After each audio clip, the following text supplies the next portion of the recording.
Quando você olha as fotos tiradas de espaçonaves ou pela Estação Espacial Internacional, mostrando objetos iluminados pelo Sol, como a Terra ou a Lua, só uma coisa parece errada: o espaço parece vazio demais. Não tem aquele cenário mágico do céu noturno cheio de estrelas. Seria incrivelmente chato olhar para o céu no espaço, pois ele é sempre muito escuro. Durante o dia, o céu em nosso planeta-mãe é azul por causa da difusão da luz. Isso acontece quando a luz solar passa pela atmosfera. Mas se estivéssemos na Lua ou em outro lugar do espaço, não haveria atmosfera para espalhar essa luz por aí. É por isso que o céu por lá seria sempre preto. Mas isso não quer dizer que seria menos brilhante. Se você estivesse olhando pela janela da estação espacial, veria tanta luz solar direta quanto se estivesse olhando pela janela do seu apartamento em um dia nublado. Talvez até mais. Quando tiramos uma foto em um dia ensolarado, geralmente configuramos a câmera para uma exposição curta e com uma abertura estreita. Assim, só um pouco de luz entrará nela. Nossas pupilas fazem o mesmo, se contraindo sob a luz solar para não terem que lidar com tanta luz. E como é muito brilhante no espaço, o processo é o mesmo quando se tira fotos de objetos iluminados pelo Sol. Usando uma curta exposição, você pode obter imagens boas e nítidas da Terra ou da superfície da Lua. Mas isso significa que não aparecerão estrelas na foto. Lá em cima, as estrelas são relativamente opacas. Elas não emitem luz suficiente para aparecer em fotos. A boa notícia é que, mesmo lá de cima, admirar as estrelas continua sendo algo super divertido. Nosso planeta-mãe tem um céu azul que se transforma aos poucos em uma paleta laranja avermelhada no nascer e pôr do sol. Mas se você algum dia tiver a chance de assistir ao pôr do sol em Marte, verá que o processo é inverso. O céu fica com tons laranjas e marrons durante o dia e fica azulado quando o sol vai embora. Primeiro, Marte está mais distante do Sol que nosso planeta. Então, quando você estiver olhando para o Sol da superfície marciana, claro, ele será menor e mais apagado. E não é só isso, o Sol observado de Marte é apenas um ponto azul e branco cercado por um halo azul.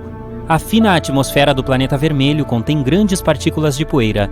Elas criam um efeito chamado de dispersão de Mie. Ele ocorre quando o diâmetro das partículas da atmosfera é quase do mesmo comprimento de onda da luz dispersada.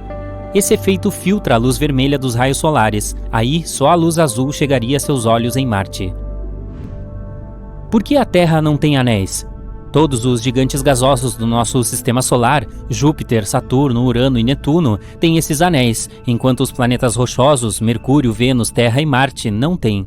Há duas teorias sobre o provável surgimento desses anéis. Eles podem ser apenas detritos que sobraram da formação do planeta, ou podem ser resquícios de uma lua que foi destruída por uma colisão com algum corpo celeste, ou que tenha sido despedaçada por uma intensa força gravitacional de seu planeta-mãe. Os gigantes gasosos se formaram mais na extremidade do nosso sistema solar, enquanto todos os planetas rochosos estão mais perto do meio. Então talvez os planetas que estão no meio estejam mais protegidos de colisões que poderiam ter formado seus anéis. Há também mais luas nas extremidades do nosso sistema solar, que poderiam ser mais um motivo que explica os anéis dos planetas que estão lá. Outra coisa, planetas maiores têm gravidade mais forte. Isso quer dizer que eles conseguem manter seus anéis estáveis após sua formação. Alguns especialistas acreditam que a Terra também tinha um sistema de anéis muito tempo atrás. Em tese, um objeto do tamanho de Marte colidiu com o nosso planeta, criando um anel denso de detritos ao redor dele. Já outros cientistas acreditam que esses mesmos detritos não formaram um anel, e sim o que conhecemos hoje como a Lua. É provável que exista um planeta gigante perambulando pelas extremidades do sistema solar, para lá de Netuno. Cientistas chamaram esse misterioso e hipotético mundo de Planeta 9. Se ele existe mesmo, certamente é parecido com Urano ou Netuno e 10 vezes mais robusto do que o planeta em que habitamos. Ele certamente gira ao redor do Sol, mas nos confins do sistema solar, cerca de 20 vezes mais longe que Netuno. Outra teoria interessante diz que o Planeta 9 pode ser um buraco negro do tamanho de uma toranja, que deforma o espaço igual a um planeta grande. Apesar de um dia termos pensado que a água era uma coisa rara no espaço, ela está presente em todo o nosso sistema solar. Por exemplo, ela é encontrada em asteroides e em cometas. Ela também está presente nas crateras da Lua e de Mercúrio. Ainda não sabemos se há água suficiente para sustentar colônias humanas caso decidíssemos nos mudar para lá, mas há uma quantidade razoável de água nesses lugares. Marte também tem água, só que em seus polos. Grande parte dela está escondida nas camadas de gelo e provavelmente sob a superfície empoeirada do planeta. Europa, a lua de Júpiter, tem água. Esse é o candidato mais provável que conhecemos até o momento para nos abrigar. Existe provavelmente um oceano inteiro de água líquida sob sua superfície congelada. Na verdade, ele pode conter 2 vezes mais água que todos os oceanos da Terra juntos. Netuno é incrivelmente quente, mesmo sendo 30 vezes mais longe do Sol do que o nosso planeta e receber menos luz solar e calor. Mas ele irradia muito mais calor do que recebe. Lá também há muito mais atividade na atmosfera do que o esperado, principalmente em comparação com seu vizinho, Urano. Esses 2 planetas emitem a mesma quantidade de calor, embora Urano esteja muito mais próximo do Sol. Ninguém sabe explicar o porquê. Netuno tem ventos extremamente fortes que podem alcançar uma velocidade de até 2.400 km por hora. Será que eles é que produzem esse calor todo? Ou será por causa do núcleo do planeta e de sua força gravitacional? Existe um buraco negro monstruoso se movimentando pelo espaço a uma velocidade de 8 milhões de quilômetros por hora.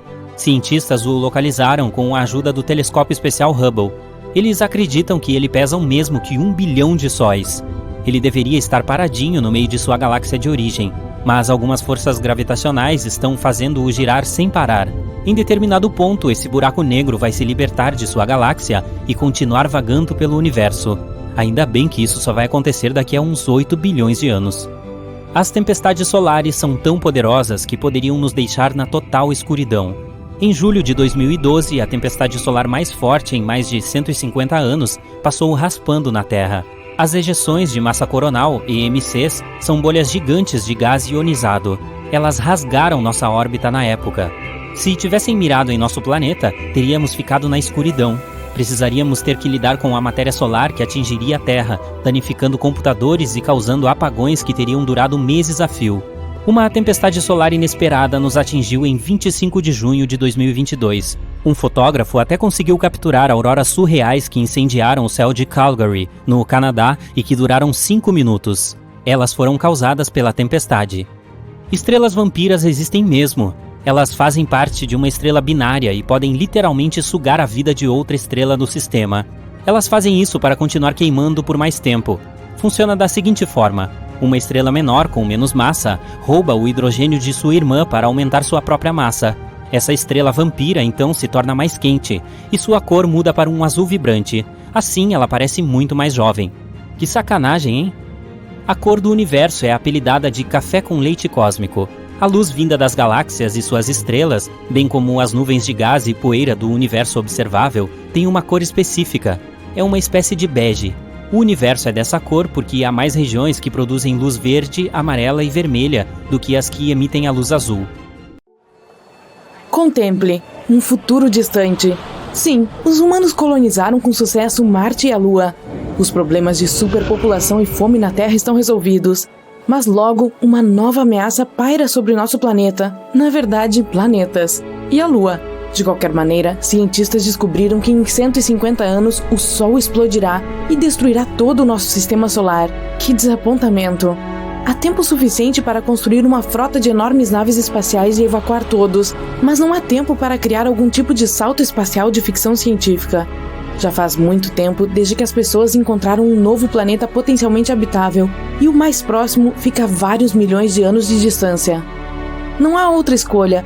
A humanidade é evacuada para naves espaciais gigantescas e a viagem infinitamente longa começa. Algumas décadas se passam, deixamos o sistema solar e vemos nosso Sol explodir. Um flash enorme e... é isso, não há mais luz. Apenas pequenas estrelas distantes e as infinitas profundezas negras do espaço. Todas as naves estão em piloto automático sincronizado que não sai do curso. Não importa o que. Mesmo que não houvesse ninguém a bordo, a nave ainda chegaria ao seu destino. Então, o lado positivo. Os humanos sobreviverão por mais milhões de anos. O lado negativo, por causa de todo o tempo gasto em transportes espaciais, nossa aparência é totalmente diferente.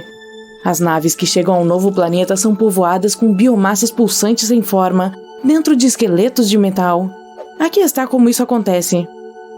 Ossos no espaço ficam mais fracos, assim como os músculos. Não há gravidade, então seu corpo não está sob nenhum tipo de pressão para mantê-lo funcionando corretamente. Os astronautas da Estação Espacial Internacional se exercitam muito para impedir que seus músculos murchem. De volta à história. Existem ginásios e máquinas especiais que recriam a gravidade em cada transporte espacial. No entanto, para economizar energia, eles são conectados apenas algumas horas por dia. Infelizmente, não importa o quanto as pessoas se exercitem, no espaço nada será suficiente. Após os primeiros 100 anos, os ossos humanos tornaram-se tão frágeis que qualquer coisa remotamente física pode levar a lesões. Depois de mais 100 anos, as pessoas perdem a capacidade de se levantar em duas pernas, mas não é apenas por causa dos ossos fracos. Depois de todos esses anos em gravidade zero, o corpo humano já mudou muito. Um grande problema é que as pessoas perdem o senso de equilíbrio. Se você tentar se levantar, simplesmente cairá. Os capitães das naves desmontaram as máquinas de gravidade, pois elas não estavam funcionando mesmo. E todo o equipamento esportivo a bordo foi desmontado há muito tempo e usado como peças de reposição para as naves. A falta de gravidade não apenas tornava as pessoas mais fracas, mas também as tornava mais altas. A coluna precisa da gravidade para se manter estável, e agora todos os discos da coluna se afastaram. Os humanos estão começando a parecer brinquedos infláveis. Todos receberam braços e pernas mecânicos, basta prendê-los para que comecem a trabalhar. Consertar motor, limpar os quartos, jogar lixo no espaço, levantar qualquer coisa. Tudo isso não aconteceria sem aqueles braços e pernas mecânicos. O tempo passa e as pessoas ficam mais desamparadas. Felizmente, os trajes mecânicos estão ficando cada vez melhores. Desde que o Sol entrou em colapso, os olhos humanos estão com dificuldades. Dentro das espaçonaves, o Sol é substituído por luz artificial especial, que também libera a vitamina D. Como há muito menos luz no geral, as pupilas das pessoas ficam aumentadas. Então, depois de mais alguns séculos, sua visão realmente começa a decair. Mas esse problema é resolvido pela tecnologia. Lentes artificiais ampliam a luz e impedem que os humanos fiquem completamente cegos. As naves são desinfetadas todos os dias. Isso impede que bactérias e micróbios se multipliquem, mas também significa que o sistema imunológico humano não precisa combater nenhuma doença. Muito em breve, os humanos não poderão se defender de nada. Mesmo um resfriado leve pode ser seriamente prejudicial. Por enquanto, está tudo bem. Não há germes ou qualquer coisa a bordo. Mas o que poderá acontecer? Na nave, milhões de plantas crescem em estufas especiais, com água e luz ultravioleta. As plantas produzem oxigênio e o espalham por toda a nave. Claro, esse oxigênio não é suficiente para satisfazer milhões de pessoas, mas as ajuda a recordar o planeta que deixaram para trás. Depois de séculos vivendo em naves espaciais, os humanos se adaptaram às novas condições e quase pararam de respirar. Os pulmões desapareceram quase completamente, e os humanos estão começando a desenvolver outras formas de obter oxigênio, da água, dos tanques de oxigênio líquido. Estamos nos tornando uma espécie totalmente nova. Mas nem tudo é ruim. A engenharia genética se desenvolve a cada ano. Trajes de suporte de vida completos são criados. Eles ajudam no movimento, na força, velocidade, visão, audição e até na fala. As vozes das pessoas estão tão fracas que elas só conseguem sussurrar. Felizmente, os trajes têm microfones e alto-falantes embutidos. Não há mais comida, apenas líquidos especialmente criados. Depois de tanto tempo no espaço, o estômago humano não consegue digerir nada. Gostaria de um punhado de amendoins ou um pequeno biscoito? Esqueça. No início, a comida espacial tinha muito sabor, mas com o tempo, as pessoas meio que esqueceram como deveria ser o sabor das coisas. Eventualmente, pararam de adicionar aromatizantes, e por causa desse novo alimento sem sabor, os receptores da língua pararam de funcionar. Assim, as pessoas perderam todo o sentido do paladar. Para algumas pessoas, essa vida parece insuportável, porém existe uma escolha. Elas podem simplesmente deslizar em uma cápsula criogênica por milhões de anos. Então é só uma questão de descongelamento rápido quando as naves finalmente chegam. Contudo, é muito arriscado ficar congelado por tanto tempo. Não há garantia de que as naves não colidirão com um enorme meteorito ou algo pior. As pessoas começam a ter uma abordagem diferente e carregam sua consciência em um computador central. É mais seguro e requer muito menos energia. E quando acordam, podem simplesmente baixar suas mentes em um novo traje humano modificado. Algumas pessoas decidem ficar acordadas e viver uma vida normal. Milhares de anos se passam, depois milhões. Os humanos parecem realmente diferentes agora. Todos os seus membros são artificiais e os exoesqueletos que usam são controlados pelo poder da mente. A cada milênio que passa, braços, pescoço, pernas e coluna se tornam cada vez menores. Ossos quebradiços se dissolvem lentamente no nada. Olhos, narizes e bocas desaparecem. O cérebro não é mais protegido por um crânio, é apenas cercado por uma pele macia. Apenas a consciência permanece.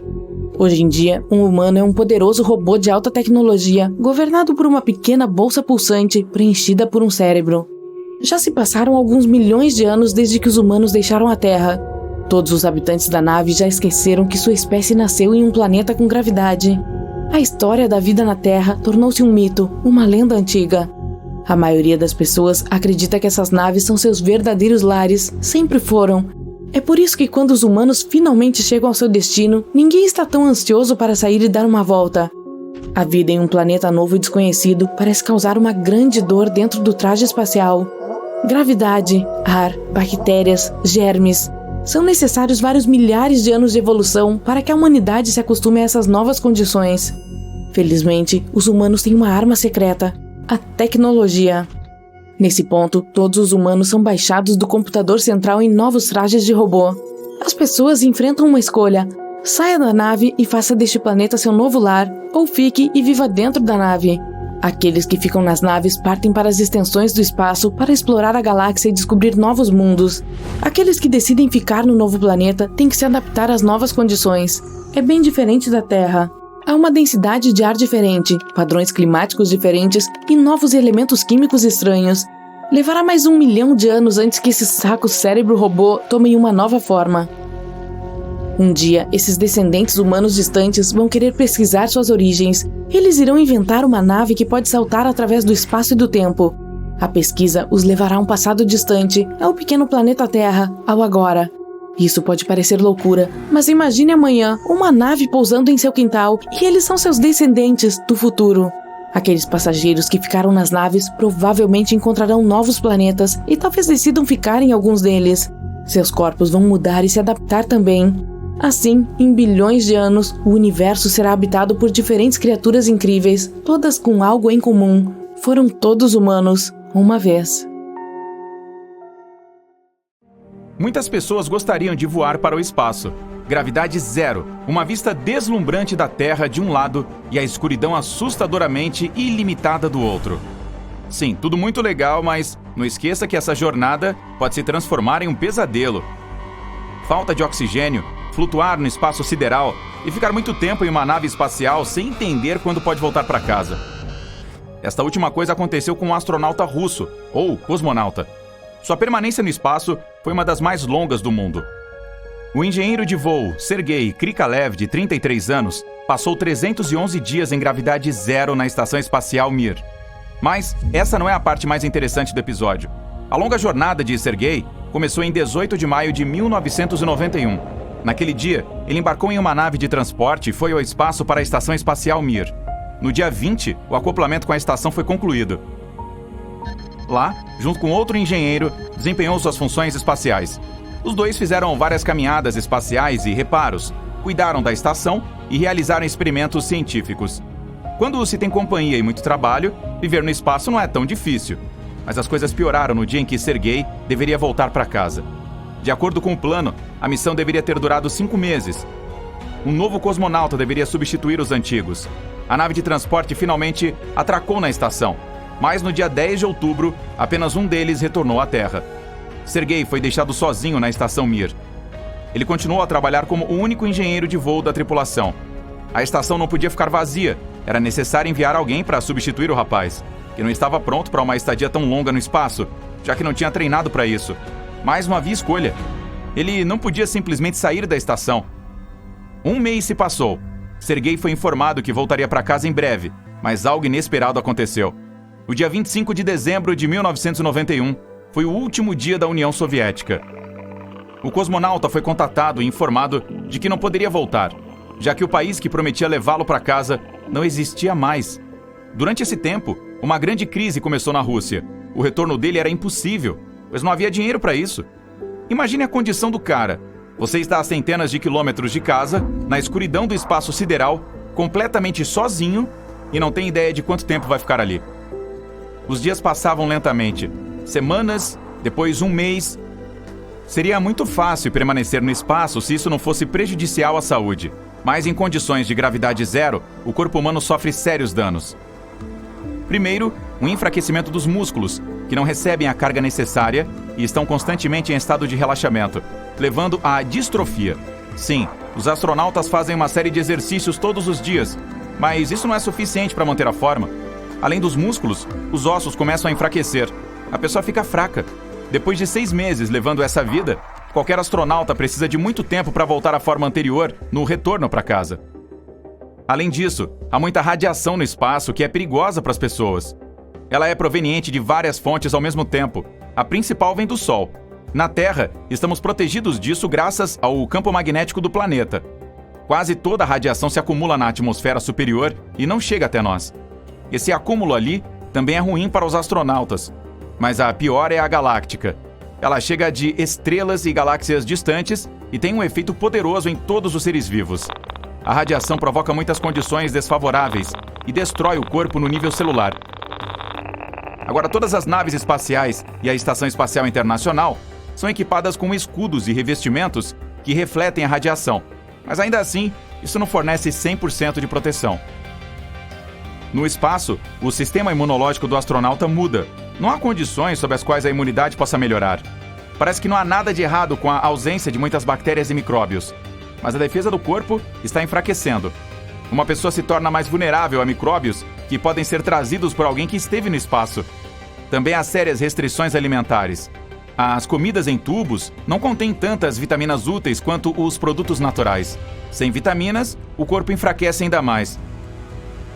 Às vezes, os astronautas precisam fazer caminhadas espaciais, que não são fáceis. Um traje espacial é enorme e desconfortável. Restringe os movimentos e coloca pressão no corpo. O trabalho no espaço pode durar várias horas. Durante esse tempo, transpira-se muito. Um dos filtros do traje pode estar estragado e o fluido liberado pelo corpo se espalhar por toda a roupa e atingir o rosto. Os olhos podem lacrimejar e as gotas interferirem na visão. Milhares de perigos podem esperar um astronauta durante uma missão no espaço sideral. Imagine que você faz reparos e algo dá errado. A chave escapa do parafuso e voa longe, por exemplo. Você tenta pegá-la e, inconscientemente, sai da nave. Consegue recuperá-la, mas seu corpo já está voando longe. Não há nada em que se segurar. Mas, felizmente, tem uma corda de segurança. De qualquer forma, ela pode se soltar do seu traje espacial por ter sido presa incorretamente. Assim que a corda se rompe, seu corpo muda o ângulo de voo. Agora você não está apenas voando para longe. Seu corpo está girando neste momento. A Terra e o espaço escuro piscam em seus olhos. Então deu para entender. Com certeza há riscos, mas nada disso aconteceu com Sergei. Todos os astronautas passam muitas horas treinando para estarem prontos para qualquer problema.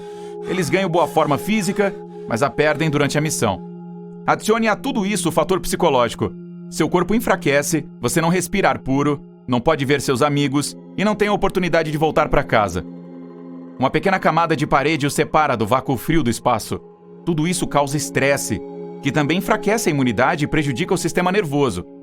Felizmente, os astronautas também passam por um treinamento psicológico sério. Eles podem manter o autocontrole nas situações mais estressantes. Mas quando se está sozinho no espaço por mais de 6 meses e sem saber quando voltará, é razoável ficar seriamente nervoso. Felizmente, Sergei não entrou em pânico. Ele cumpriu os deveres diários, treinou e, claro, sentiu saudades de casa. 1 mês depois, recebeu a mesma resposta. Ainda não podemos trazê-lo de volta. O país está em uma situação difícil. Ele se sentia pior a cada dia. A força dele estava acabando. O cosmonauta não tinha certeza se conseguiria sobreviver. O mais interessante é que a estação tinha uma cápsula desenvolvida para retorno à Terra. Mas Sergei não a usou porque ninguém iria para a Mir. E a Rússia vendeu os assentos dela para outros países. Além disso, o país esperava vender a estação.